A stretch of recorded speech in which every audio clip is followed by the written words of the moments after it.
विश्वदेव सत्यत्वे देवतया जवळी आसे देवतया जवळी आसे ओ देवतया जवळी आसे देवतया जवळी आसे विश्वदेव सत्यत्वे विश्वदेव सत्यत्वे देवतया जवळी आसे देवतया जवळी आसे देवतया जवळी आसे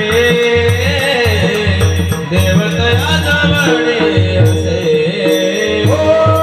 सजाता अनुभव सजाता अनुभव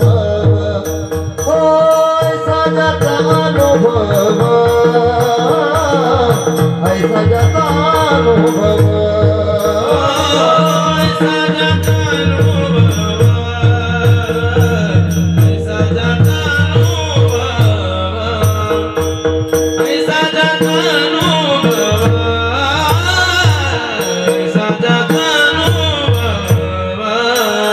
विश्वदेव सत्यत्वे विश्वदेव सत्यत्वे देवतया जवळी आसे देवतया जवळी आसे ओ देवतया जवळी आसे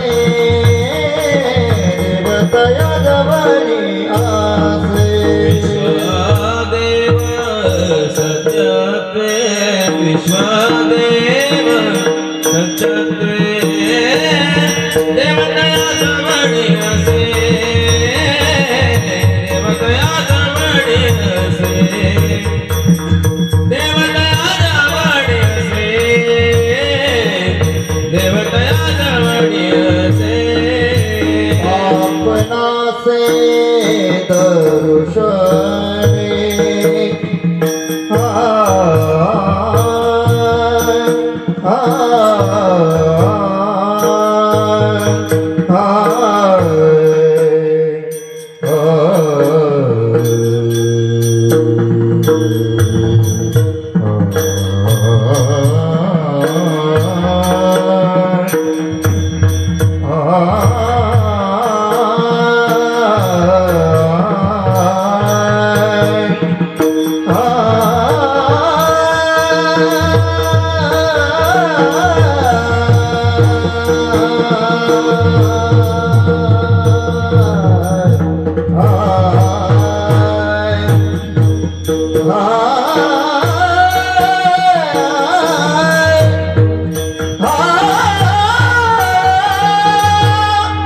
आपणासे दर्शने देवतया जवळी आसे देवतया जवळी आसे ओ देवतया जवळी आसे देवतया जवळी आसे पापनासे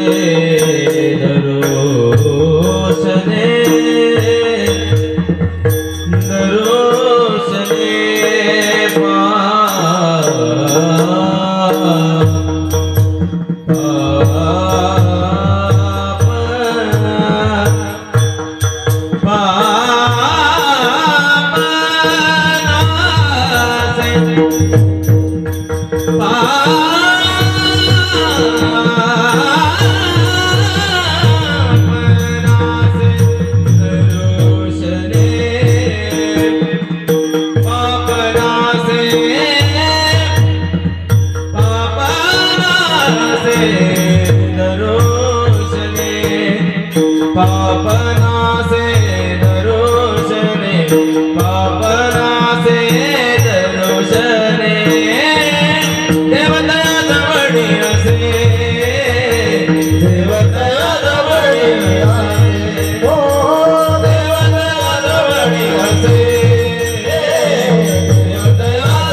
ते खालचे स्वर बरोबर खालचा ऐसा ज्याचा अनुभव विश्वदेव सत्यत्वे देवतया जवळी असे पाप नासे दर्शने ऐसा ज्याचा अनुभव विश्वदेव सत्यत्वे देवतया जवळी असे पाप नासे दर्शने काम क्रोधा नाही चाली भूती झाली समता देवतया जवळी असे पाप नासे दर्शने तुका म्हणे भेदा भेद तुका म्हणे भेदा भेद गेला वाद खंडोनी देवतया जवळी असे पाप नासे दर्शने बराबडम नटवर वपू करणे ओ करणे कारण बेब्रदमास कनक पिशंच वैजयंतीच मालान रंध्रान वेणोदर सूर्या पुरेन गोपरंदै वृंदावरण शपथ रमणं प्राविशद गीत कीर्ती नमोस्त्वनंताय सहस्रमूर्तये सहस्रपादाक्षि श्रोर भावे सहस्रनाम्ने पुरुषाय शाश्वते सहस्र कोटी युगधारिणे नमः पंढरीनाथ भगवान की जय। गुरु ब्रह्मा गुरु विष्णु गुरुदेव महेश्वरा गुरु साक्षात परब्रह्म तस्मै श्री गुरवे नमः। अखंड मंडलाकारं व्याप्तमेन चराचरं तत्पदं दर्शितमेन तस्मै श्री गुरवे नमः। सर्व मंगल मांगल्ये शिवे सर्वार्थ साधिके शरण्ये त्र्यंबके गौरी नारायणी नमोस्तुते। श्री गुरुध्यान श्री गुरु अर्चन हेन घडता मती होईल मंदा श्री गुरु विठ्ठल भावे वंदा दाखवी तिरज परमानंदा पांडुरंगा करू प्रथम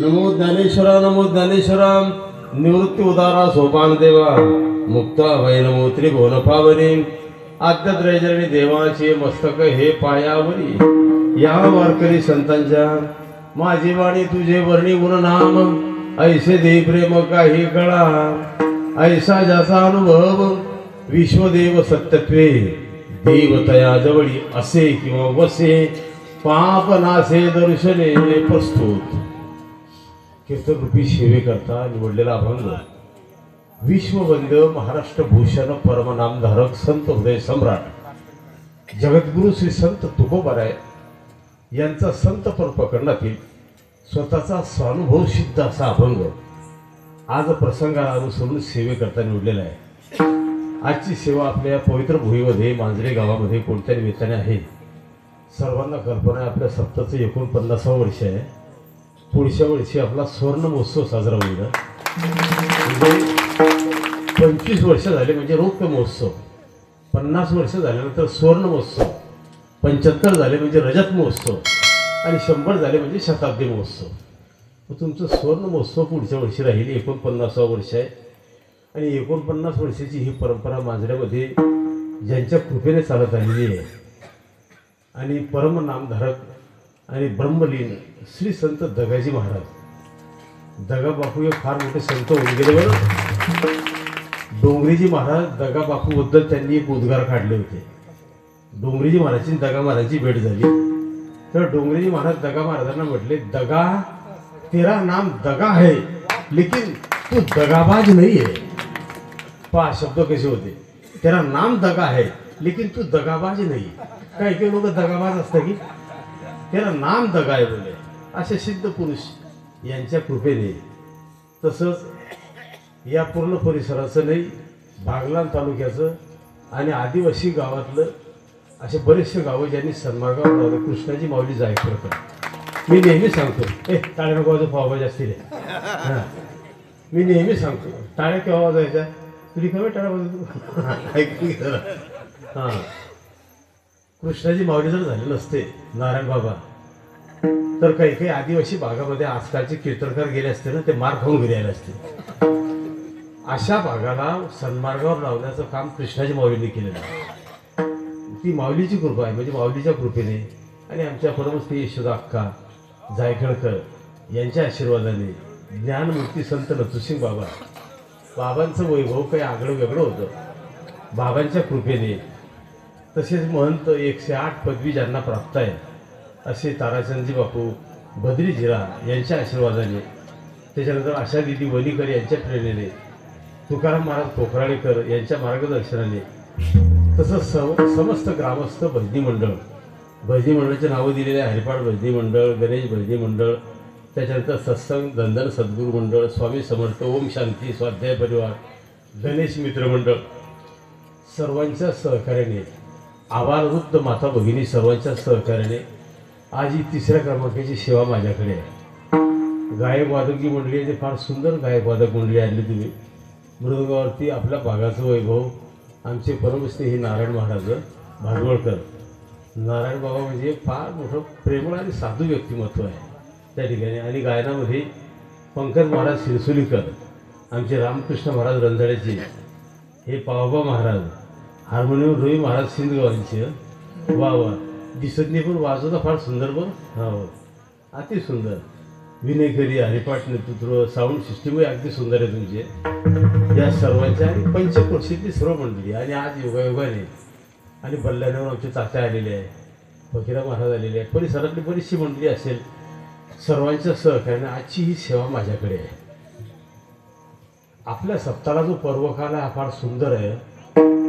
गणेश चतुर्थी म्हणजे पंचमी, ऋषी पंचमी ते द्वादशी यावर्षी योगायोग आलेला आहे. तुमच्या सप्ताहामध्ये दरवर्षी हा योग असतो. कारण ऋषी पंचमी असते त्याच्यामध्ये राधाष्टमी येते. उद्याची राधाष्टमी आहे बरोबर. गर्गसंहिता जर कोणाच्या घरी असेल तर गर्गसंहिता उघडून पहा तुम्ही. गर्गसंहितेमध्ये उल्लेख आहे उद्याचं जे पर्वकाल आहे म्हणजे उद्याचा उपवास आहे राधाष्टमीचा. बरसाण्याला मोठा उत्सव असतो उत्तर प्रदेशमध्ये राधेच्या जन्मगावी. गर्गसंहितेमध्ये असं लिहिलेलं आहे जो राधाष्टमीचा उपवास म्हणजे उद्याचा उपवास एकादशीसारखा करतो त्याला 1000 एकादशा केल्याचं पुण्य भेटते.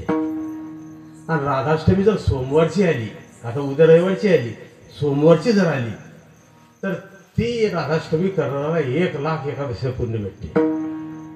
मग हे बसले म्हणतील महाराज मग हे एकादशाने बाकीचे रिकामचोट उपास करण्यापेक्षा एकच राधाष्टमी करायला पडतो. असं चालत नाही बरोबर. कारण 29 उपवास जो करतो तो वैष्णव. 29 उपवास कोणते आहे? 24 ते एकादशाच आहे वर्षाच्या. रामनवमी, कृष्ण जन्माष्टमी, महाशिवरात्री आणि वामन जयंतीच्या दिवशी तुमचा काला येतो. कारण यावर्षी एकादशी नंतर लगेच वामन जयंती आली. तो उपवासाचा दिवस आहे पण त्याला नाही लाज आहे. आता रामनवमी, कृष्ण जन्माष्टमी, महाशिवरात्री, वामन जयंती आणि नृस्य जयंती हे 5 उपवास आणि 24 एकादशा हे 29 उपवास करून जो राधाष्टमीचा उपवास करत असेल त्यालाच पुण्य भेटते बरोबर. कारण ज्याने LLB केली तोच वकील होतो. ज्याने DHMS, BHMS, BA, MB काही ते MD वगैरे MA असं केलं असेल तो डॉक्टर होतो. तसं हे अगोदरचे 29 उपवास करणाऱ्याला राधाष्टमीचं पुण्य प्राप्त होते. म्हणजे एक महापर्व तुमच्या सप्ताहामध्ये आहे. आणि गणपतीची स्थापना झालेली आहे. तसं पाहिलं तर आषाढ शुद्ध एकादशी ते कार्तिक शुद्ध एकादशीपर्यंत चातुर्मास असतो. मग चातुर्मासामध्ये देव झोपलेले असतात म्हणून चातुर्मासाचा असा नियम आहे. आता फडकरी परंपरेने नियम आहे रामकृष्ण महाराज, चातुर्मासामध्ये मंदिर बांधता येते पण मूर्ती बसवता येत नाही बरं, कारण देव झोपलेले असतात ना. 4 महिने देव झोपलेले असतात. मग बसवली तर काही आपण त्याच्यावर केस करू शकत नाही. पण चातुर्मासामध्ये मंदिर निर्माण करता येते पण मूर्ती बसवता येत नाही असा सिद्धांत आहे.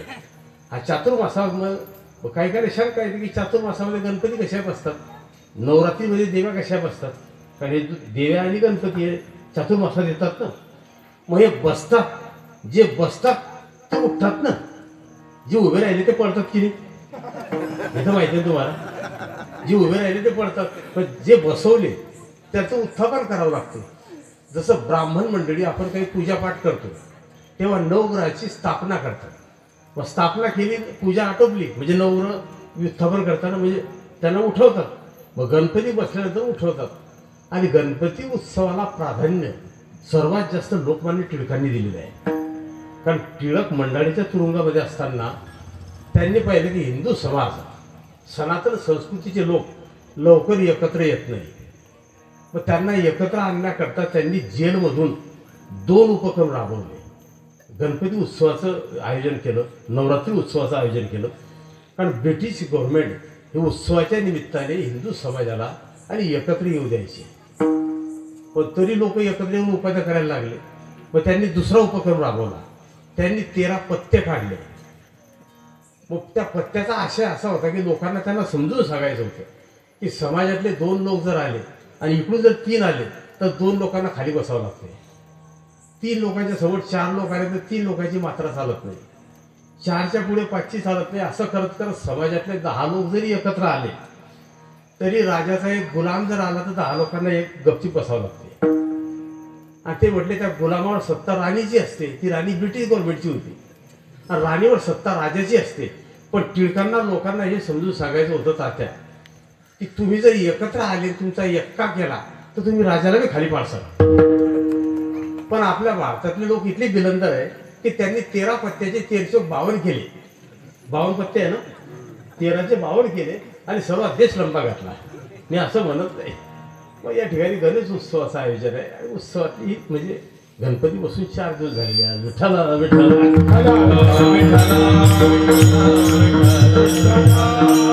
आणि या पर्व कालावर सेवेकरता निवडलेला अभंग तुकोबारायांचा प्रसिद्ध अभंग आहे. वारकरी संप्रदायामध्ये संप्रदायाचे प्रवर्तक परमपूजनीय जोग महाराज यांनी संप्रदायाला नियम घातलेले आहे. जोग महाराज नेहमी सांगायचे की महाराष्ट्रातल्या कोणत्याही कीर्तनकारांनी कीर्तनाकरता घेतलेल्या अभंगाचा जो अर्थ आहे, भाव हा सरळ सरळ समाजाला सांगावा. कारण जोग महाराज रामकृष्ण महाराज आमच्या बोदोड तालुक्यामध्ये येणगावला आले होते. तिथे महानुभाव लोकांनी केस केल्यामुळे जोग महाराजांना खटला भरला गेला होता आणि ती केस जळगाव कोर्टामध्ये निर्दोष झाली होती. जोग महाराजांना न्यायाधीशाने पाहताबरोबर ते आऊट झालं. ती केस निर्दोष झाली पाहताबरोबर.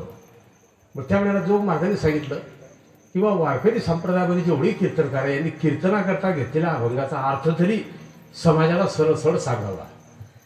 मग आता महाराष्ट्रातले मान्यवर, काही अमान्य, काही बरेचसे कीर्तनकार अभंगाचे जे अर्थ समाजाला सांगतात तो अर्थ अभंगामध्ये असेल याची गॅरंटी नाही. कारण हे यांच्या आकलेचे तारे तोडतात. हे आपले काही काही कीर्तनकार अभंग घेतात, कोणतेही अर्थ लावत बसतात. एकाने अभंग घेतला माझ्या समोर, उजळले भाग्य आता अवघी चिंता वाढली. तो म्हणजे तुकोबारायांना कोणतीच चिंता नव्हती, फक्त एकच चिंता होती म्हणजे अभंगाच्या पहिल्या चरणात. त्याला म्हटलं याला चांगला लाईट बल्ब आणला पाहिजे. तेव्हा माझं बोलणं जरा तस्कर आहे, मी असं म्हणत नाही. कारण सांगण्यात तात्पर्य अभंगाचे सरळ अर्थ सांगावे अशी पद्धती आहे. अभंगाची अर्थ संगती पहा कशी आहे. ऐसा ज्याचा अनुभव, ऐसा म्हटल्यानंतर कैसा असा प्रश्न जर निर्माण झाला तर याचं उत्तर लागेल उत्तर अर्धामध्ये. कारण सापेक्ष व्याकरणाचा वापर केलेला आहे. सापेक्ष व्याकरण आहे, याचा विरोधी शब्द त्याच्यामध्ये असतो. मग कैसा तर याचं उत्तर लागेल पहिल्या चरणाच्या उत्तरार्धात आहे. विश्वदेव सत्यत्वे, परमात्मा विश्वव्यापक आहे आणि विश्वव्यापक असून त्याचं स्वरूप सत्य आहे. श्रीमद भागवताच्या पहिल्या स्कंदाच्या पहिल्या श्लोकामध्ये धामना स्वेन सदा ग्रस्त कुहकम सत्यम परम धीमही असं म्हटलेलं आहे. मग परमात्मा सत्य आहे. विचारसागर वृत्ती प्रभाकरी निश्चल असायची 2 धर्मग्रंथ आहेत. त्याच्यामध्ये वर्णन आहे की जगत मिथ्या आहे आणि परमात्मा सत्य आहे. त्याचं स्पष्टीकरण केलं आहे. सर्व जगत खोटं आहे. जे जे दिसे ते ते नाशे. दिसणारं सर्व नाश पावणार आहे. फक्त विश्वातलं अंतिम सत्य भगवत तत्व आहे. तुम्ही बारा दवाखान्यात घेऊन गेल्यावर जर डॉक्टरचा इलाज समाप्त झाला तर डॉक्टर म्हणतो तुम्ही आता याला घरी घेऊन जा, खाऊ पिऊ घाला. आता याला दवा काम करत नाही, याला दुवा काम करेल. म्हणजे एखाद्याला आशीर्वादाने त्याचं कल्याण होतं ना, असा सिद्धांत आहे. म्हणून अंतिम सत्य भगवत तत्व आहे. भागवतामधले वाक्य आहे. डोंगरीजी महाराज पा काय सांगायचे की नास्तिक भी अंत में हार कर परमात्मा की शरण में चला जाता है. नास्तिक मनुष्य सुद्धा शेवटी थकल्यानंतर देवाची शरणागती पत्करतो, असा सिद्धांत आहे. म्हणून परमात्मा सत्य आहे आणि सर्व विश्वात्मक आहे. तो सर्व व्यापी आहे. कारण तुलसीदासजी रामायणामध्ये लिहितात हरी व्यापक सर्वत्र समाना. भगवान सर्व व्यापक आहे. म्हणून विश्वदेव सत्यत्वे. मग आपल्याला देव पाहायला जायची गरज नाही. मग देव कुठे आहे तर देव तयाजवळी असेल. पण देव सर्वत्र आहे हा भाव ज्याच्या मनात आहे त्याच्याजवळच देव आहे. बरोबर नाही तर मग महाराज राष्ट्रसंत पाकायला लिहितात की कही गाव ढूंढे कही देश ढूंढे तेरा पता नहीं लगता भगवान कहाँ मिलता. आप सब जगत ढूंढ लो पण महाराज म्हटले भगवान मिलेगा ऐसा नहीं है. म्हणून देव तयाजवळी असे. मग ज्यांच्याजवळ देव आहे त्यांचं दर्शन जरी झालं तरी पाप नाशे दर्शनी. त्यांच्या दर्शनाने आपल्या पापाचा नाश आहे. मग ज्यांच्या दर्शनाने पापाचा नाश होतो त्यांच्यावर कोणती शक्ती आहे तर तिथे असं आता लाईट लागतात. मग लाईट लागतात म्हणजे उजेड देतात. या लाईटामध्ये कोणती शक्ती आहे? याच्यामध्ये काही शक्ती नाही. हे सगळे टपरा आहे. पण याच्यामध्ये सबस्टेशन येणारी जी पॉवर आहे जी वीज आहे ती वीज याच्यामध्ये शक्ती आहे ना. तशी सत्पुरुषाच्या दर्शनाने जीवाची एक कर्मसाम्य दशा प्राप्त होते. पापाची निवृत्ती होते. मग कोणती शक्ती आहे तर काम क्रोधा नाही चाली. कोणत्याही प्रकारचा विकार हा सत्पुरुषाच्या साधूच्या वृत्तीमध्ये नसतो. आणि सर्व विश्वाकडे पाहण्याची जी वृत्ती आहे ही त्यांची समान असते.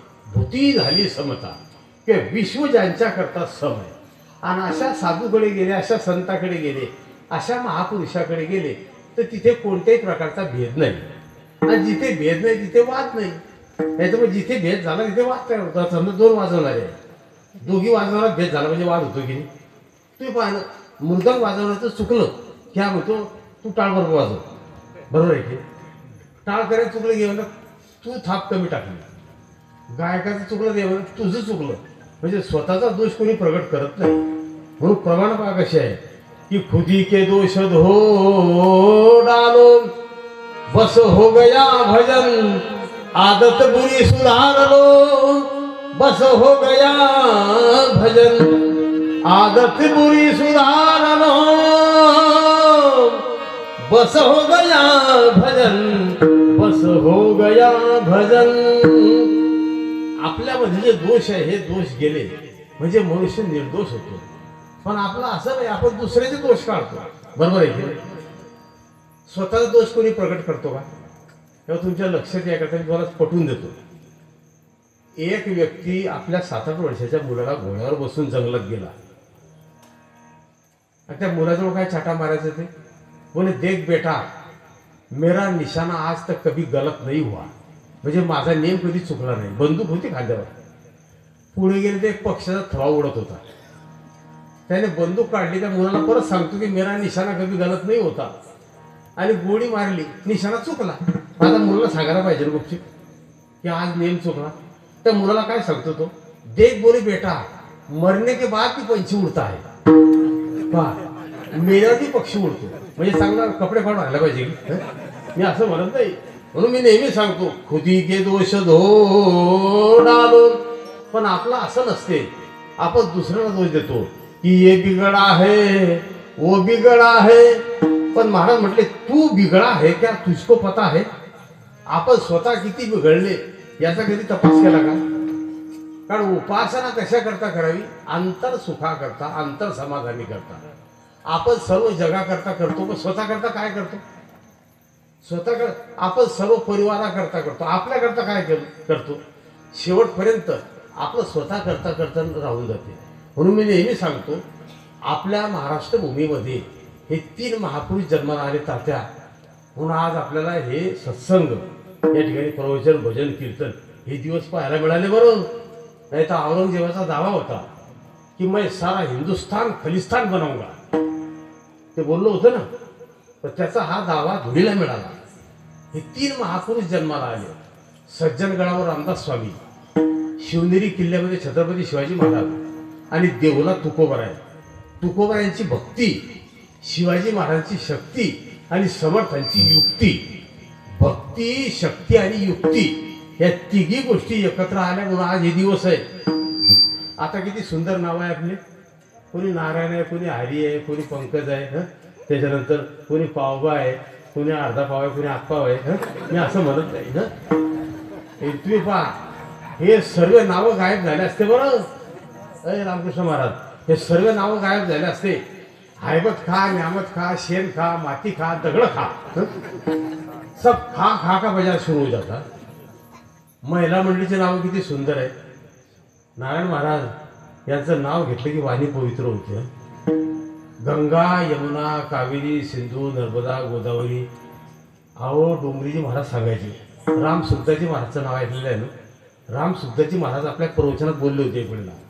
राम सुखदाजी महाराज म्हटले, जो नर्मदा परिक्रमा नहीं कर सकता उसने अगर अपनी नाती पुत्री इनका नाम अगर नर्मदा जी रख दिया और दिन में से 10-11 बार अगर वो नर्मदा नर्मदा पुकारे तो नर्मदा परिक्रमा केल्याचं पुण्यही मिळते आणि कन्यापूजनाचे पुण्य भेटते. आपल्या नातीचं मुलीचं नाव जरी नर्मदा ठेवलं आणि दिवसातून 10-12 वेळा नर्मदा म्हटलं तर नर्मदा परिक्रमेचं पुण्य प्राप्त होते. मग एवढे सुंदर नावं गेले असते. हे सर्व नाव गायब झाले असते. शकिला बी, रुबिना बी, मी असं म्हणत नाही. आमच्या गावामध्ये एका बाईचं नाव एवढं डेंजर आहे, मला ते शिक्याकरता 10 मिनिट लागले होते. त्या बाईचं नाव ऐकून घ्या, मुस्लिम समाजाची बाई. तिचं नाव होतं फुप्पुना बुबू. म्हणा बरं, म्हणा बरं. हे बा ते आलं ते मुद्दा ऐकलं ना.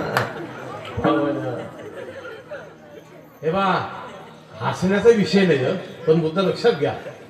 हे सर्व नावं ट्रान्सफर झाले असते, हे महापुरुष झाले नसते. तर मग या महापुरुषांनी आपल्याला हे तत्वज्ञान, ते त्यांच्या कृपेमुळे आज आपल्याला हे दिवस पाहायला मिळाले. मग अशा सत्पुरुषाजवळ कोणत्याही प्रकारचा भेद नाही. आणि जिथे भेद नाही तिथे वाद नाही. तुका म्हणे भेदा भेद गेला वाद खंडोनी. जिथे भेद नाही तिथे वादाचा संबंध नाही. मग आणि जिथे वाद नाही तर देव तया जवळी असे पाप नासे दर्शने. हा अभंगाचा सरळ अर्थ आहे. विठ्ठला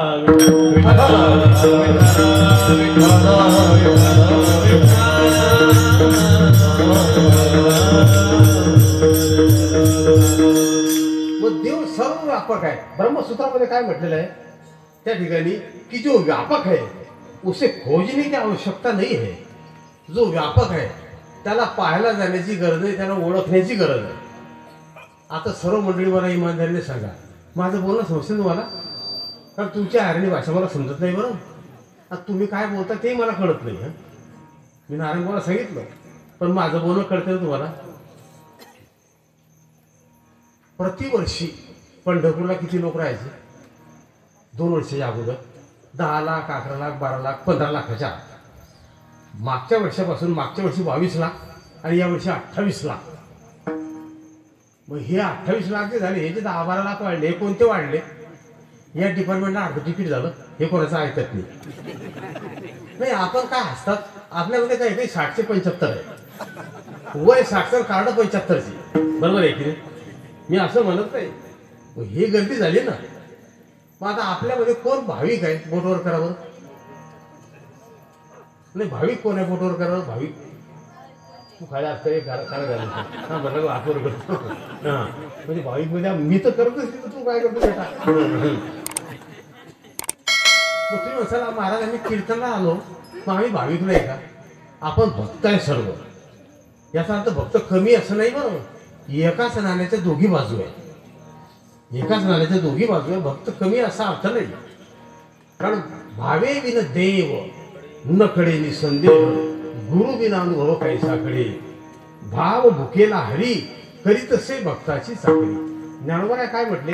भक्ती एकी मी जाणे, ते तर साने थोरड म्हणे, आम्ही भावाचे पाहुणे भलते या. देव भावाचा भुकेला, हाच दुष्काळ तयाला. ज्याचा भाव झाला शुद्ध, ज्याचा भाव झाला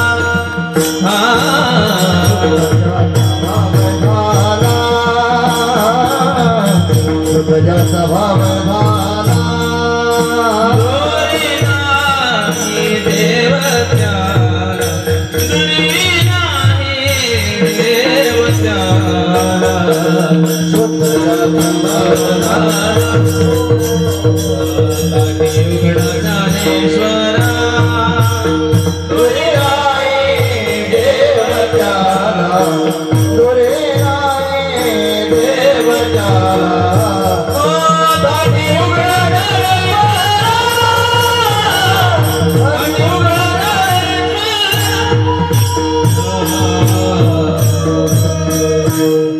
परमपूजनीय दोंडा महाराज गिरणोकर यांनी सांगितले की ताटीच्या अभंगाला येतो आणि रंगनाथ गुरुजी परभणीकर आणि नथुसिंग महाराज या 3 लोकांनी आमच्या येणगावला निर्णय दिला होता.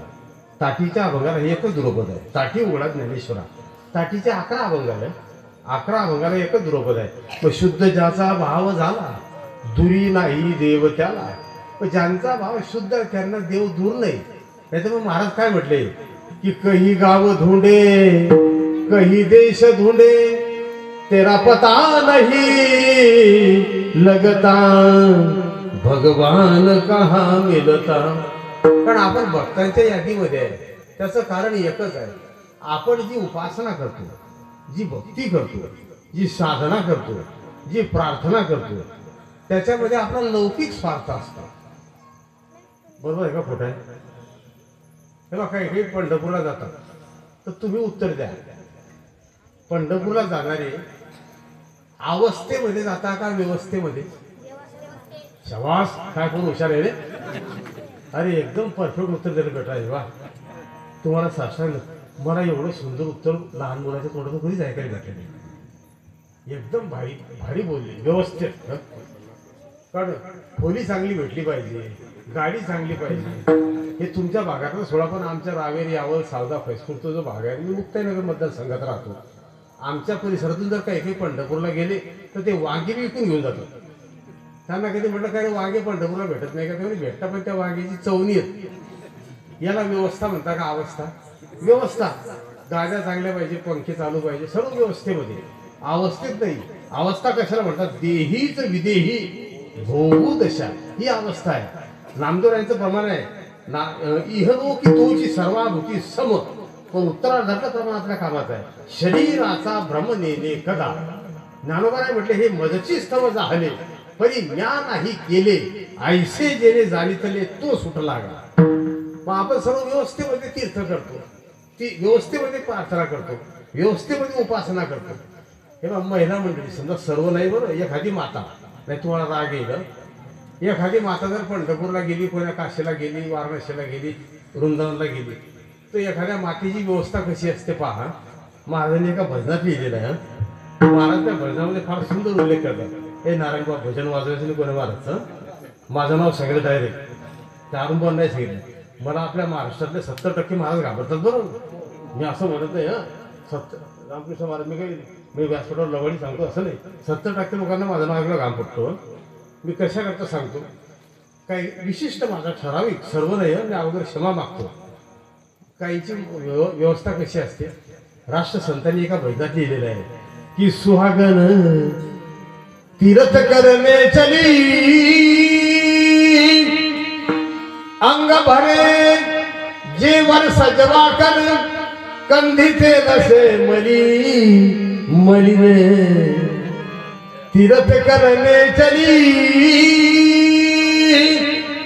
मित्रांनो, तीर्थावर जाऊन जर डोक्याला किंवा अंगाला तेल लावलं, ते पुरुष असो का स्त्री असो, तर 1 वर्षामध्ये जेवढे तीर्थ केले, या सर्व तीर्थाचं पुण्य नाहीसं होते. किती डोक्याला ताण आहे. पंढरपूरला जाणार तो घरून तेलाच्या बाटल्या घेऊन जातो ना.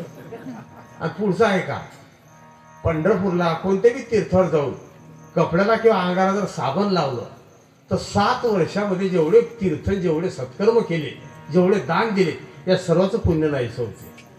हे आपले काही काही येडे जनावर तर चंद्रभागेमध्ये अर्ध्यात जाऊन संपूर्ण डोकत होतात. मी असं म्हणत नाही.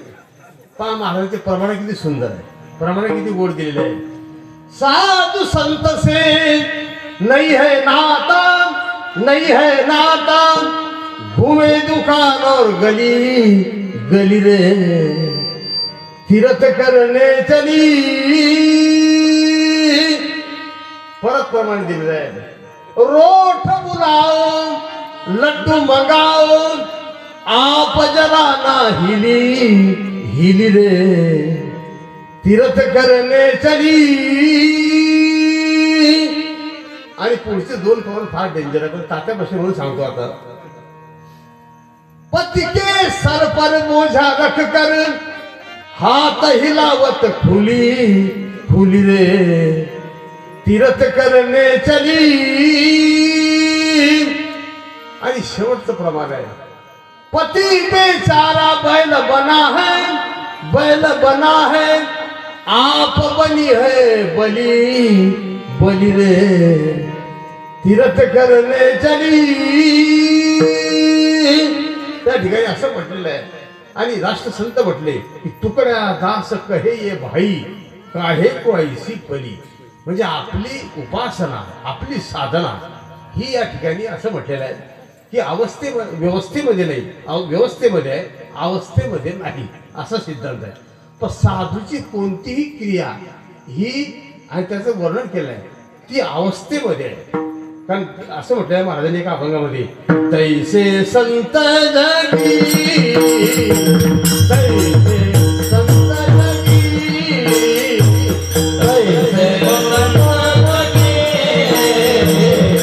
तैसे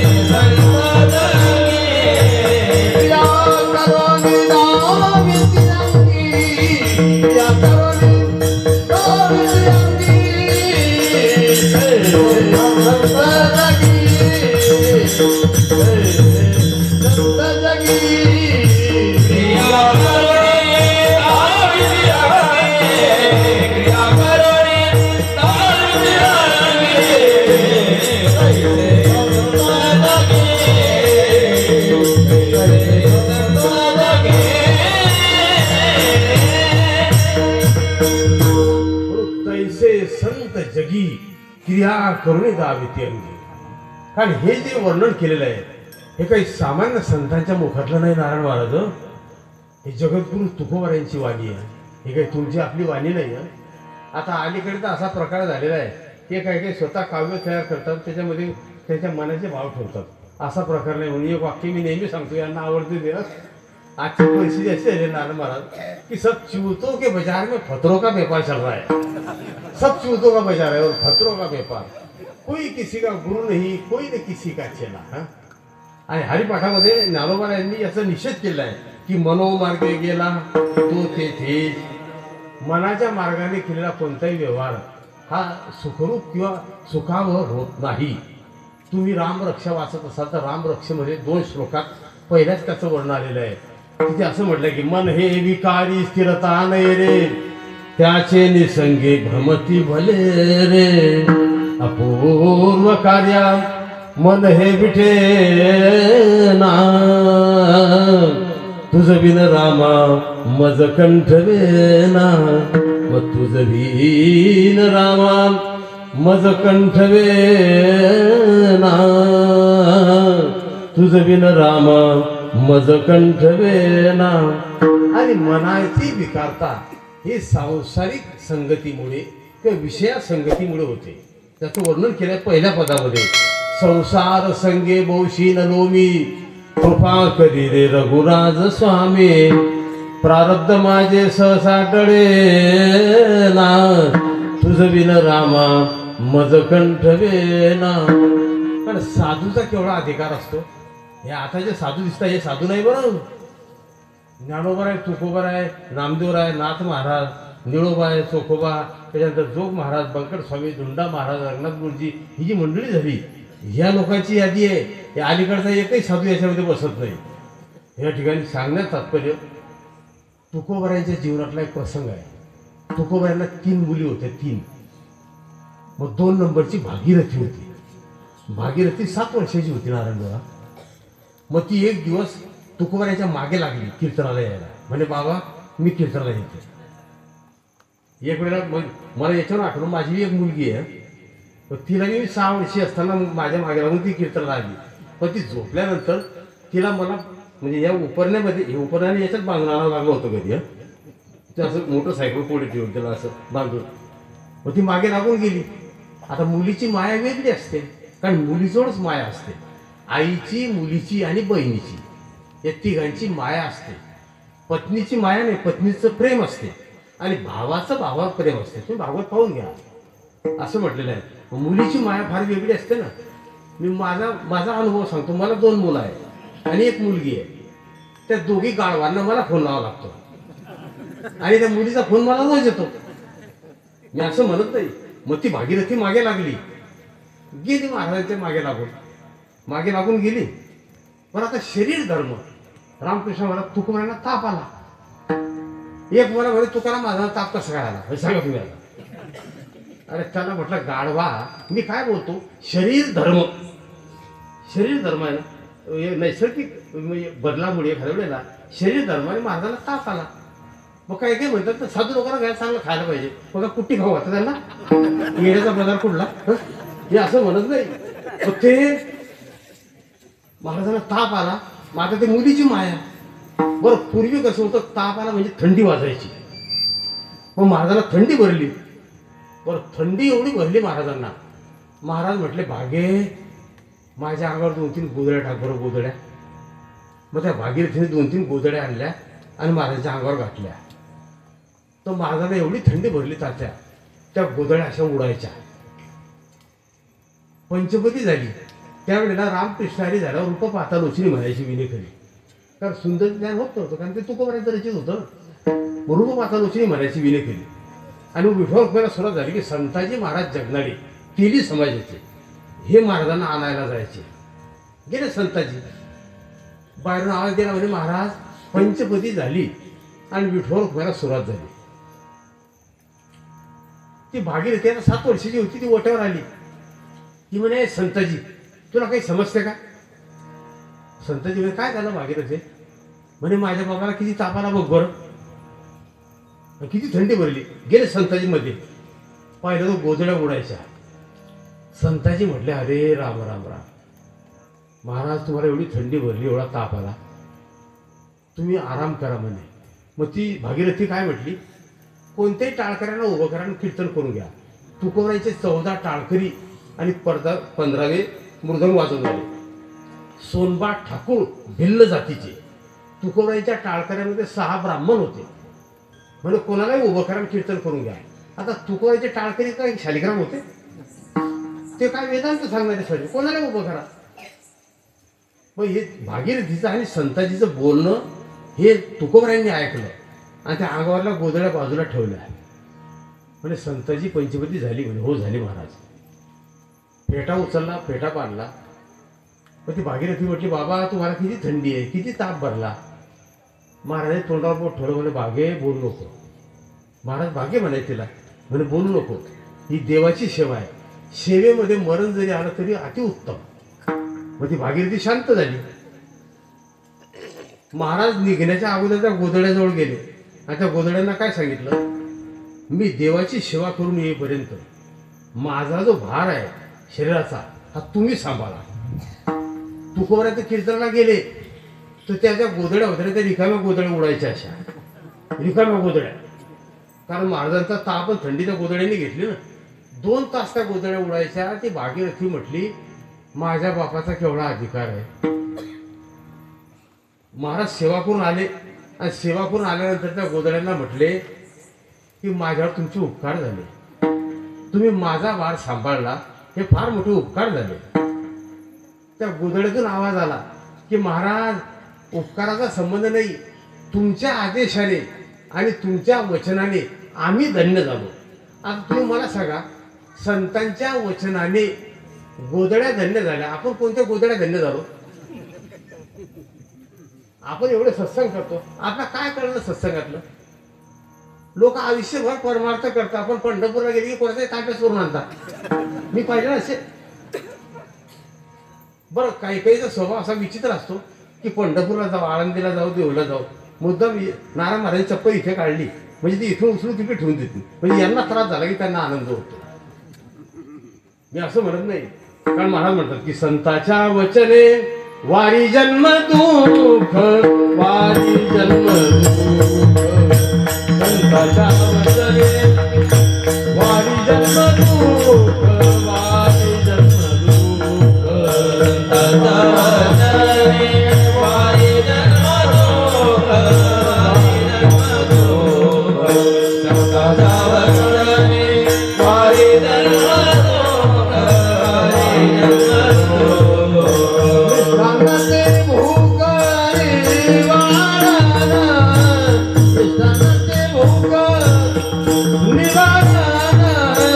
सांगते भूक निवारण, भोग निवारण, त्यांचा महिमा काय वर्णू मी पामर, वर्णू मी पामर, त्यांचा महिमा काय वर्णू मी पामर, वर्णू मी पामर.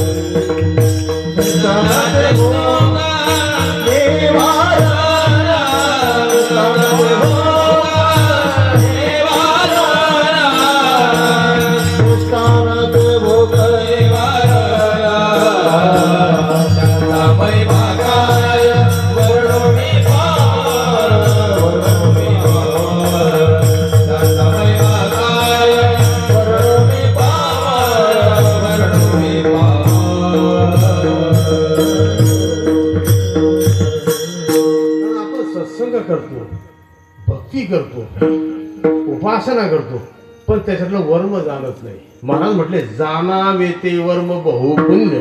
तीर्थावळीमध्ये म्हटलंय की तीर्थाची अपेक्षा स्थळी वाढे धर्म, पण केव्हा जाणावे ते वर्म बहुपुण्य. अहो एखाद्याला पशु पक्ष्यांना धर्म कळतो पण आपल्याला कळत नाही. आणि आता धर्माच्या नावावर लेक्चर देणारे नारायण महाराज भरपूर झाले, पण धर्मातलं वर्म जाणणारे फार कमी आहे. तुम्ही पाहणं, साधं निवडणूक जर आली तर मागे बोंबलणारे किती असतात? तुम आगे बढ़ो हम तुम्हारे साथ है म्हणता की असं, तुम आगे बढ़ो हम तुम्हारे साथ है, और आगे जाने वाले गड्ढे में चले गए की पीछे वाले फरार आहे. बरोबर आहे की नाही? हां, मी असं म्हणत नाही, मी कशा सांगतो, वस्तुस्थिती आहे. पशु पक्ष्याला तुम्ही पाहणं, काही काही कुत्रे गावभर खाऊन घेतात आणि मंदिरातून झोपतात. पूर्वजन्माचं पुण्य आहे की नाही? गावभर खातात आणि मंदिरातून झोपतात. काही काही कुत्रे असे बदमाश असतात की मंदिरातला खाऊन घेतात आणि बाहेर जाऊन उपाध्या करतात. मी असं म्हणत नाही, मी कशा करता सांगतो. डोंगरीजी महाराज सांगायचे, भागवतामध्ये वाक्य आहे बरोबर. डोंगरीजी महाराज म्हटले सत्संग की महिमा पशु पक्षियों को समजती है, लेकिन जीव मनुष्य जीव को नहीं समजती. पशु पक्ष्यांना कळते पण मनुष्याला कळत नाही. डोंगरीजी महाराज बोलायचे, महाराज सांगायचे दुःख आता है सुख प्राप्ती केली. दुःख काय येते माणसाच्या जीवनामध्ये, पुढे सुख येणार आहे म्हणून दुःख येते. पण आपल्याला हे वर्म कळत नाही. हे बाई, एका शेठने पोपट पाळला होता, पोपट. मग ते शेठ रोज सत्संगाला जायचे. आणि तो पोपट बोलणारा होता. ते एकदा शेठला विचारलं, पण शेठ आप रोज कहाँ जाते हो? तर शेठने सांगितलं मैं सत्संग में जाता हूँ. मग त्या पोपटाने सांगितलं आप एक काम कीजिए, महाराज से पूछ लीजिए कि मेरी मुक्ति कब होगी. ते शेठ म्हटलं काय हरकत नाही. गेले, सत्संग आटोपला, हे शेठ गेले तर महाराज जो, आणि महाराजांना म्हटले महाराज हमने एक पोपट को पाला है, बोले तोता पाला है, तो कृपा करके उसने पूछ लिया. बोले की महाराज से पूछना की मेरी मुक्ती कब होगी. असं म्हणतावर ते प्रवचन करणारे ते व्यासपीठावरले महाराज तिथेच खाली पडले. त्या शेठला वाटलं बाबा आपण विचारलं तर महाराज मेलेवर. ते शेठ घाबरलं. 2 मिनिटांनी ते महाराज उठून बसले.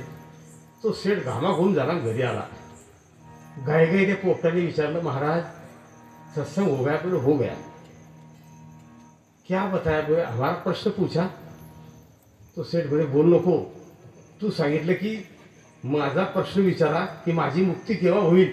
मी नुसतं एवढं बोललो बरं तर महाराज व्यासपीठावर खाली पडले. आम्हाला असं वाटलं मेले, पण 5 मिनिटांनी ते उठून बसले होते. असं ऐकतावर त्या पोपटाने त्या पिंजऱ्यामध्येच खाली अंग टाकून दिलं. त्याला वाटलं बाबा पोपट बी मेला. त्याने पिंजऱ्याचा दरवाजा उघडला, ते पोपटाला बाहेर ठेवलं. तो पोपट उडून गेला. म्हणजे तिथून क्रिया करून दावलेलं महाराजांनी. मी कशाला सांगतो, आता मला सांगा, तोते को समझ गया कि सत्संग किसे कहते हैं, लेकिन गधे को नहीं समझा. आलं का ध्यानात? मी असं म्हणत आहे, एखाद्या वेळेला पशु पक्ष्यांना हे कळते. तुम्ही पाहा, भागवतामध्ये रामायणामध्ये बरेचसे प्रकार आहेत. भागवतामध्ये आणि 7व्या स्कंदामध्ये गजेंद्राची कथा आहे. गजेंद्र हत्ती होता, पण हत्तीच्या जन्मामध्ये सुद्धा शब्द कसे आहे, पूर्वजन्मामध्ये शिकलेल्या स्तोत्राचा पाठ हत्तीचा जन्म भेटला तरी केला. आणि आपल्याला हा जन्म कशा करता आहे, कारण आपण म्हणतो फक्त की याच देही घडे देवाचे भजन, याच देहाने भगवत प्राप्ती करता येते, अन्य देहाने भक्ती करता येते. बरोबर, अन्य देहाने भक्ती करता येईल, परंतु भजन करता येत नाही. तुम्हाला असं वाटतं का हे कुत्रे गाढवं मांजरं हे भक्ती करत नाही?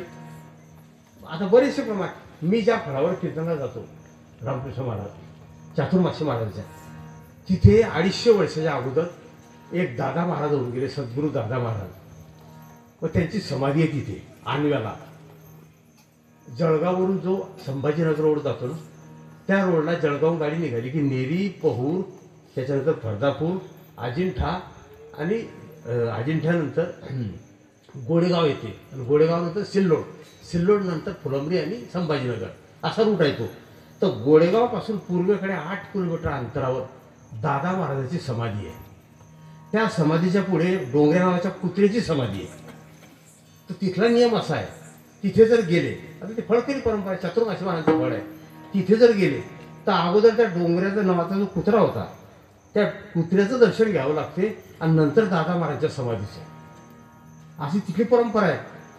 मग त्याचं दर्शन घेण्याच्या मागचं उद्दिष्ट काय आहे, त्याचं कारण एकच आहे.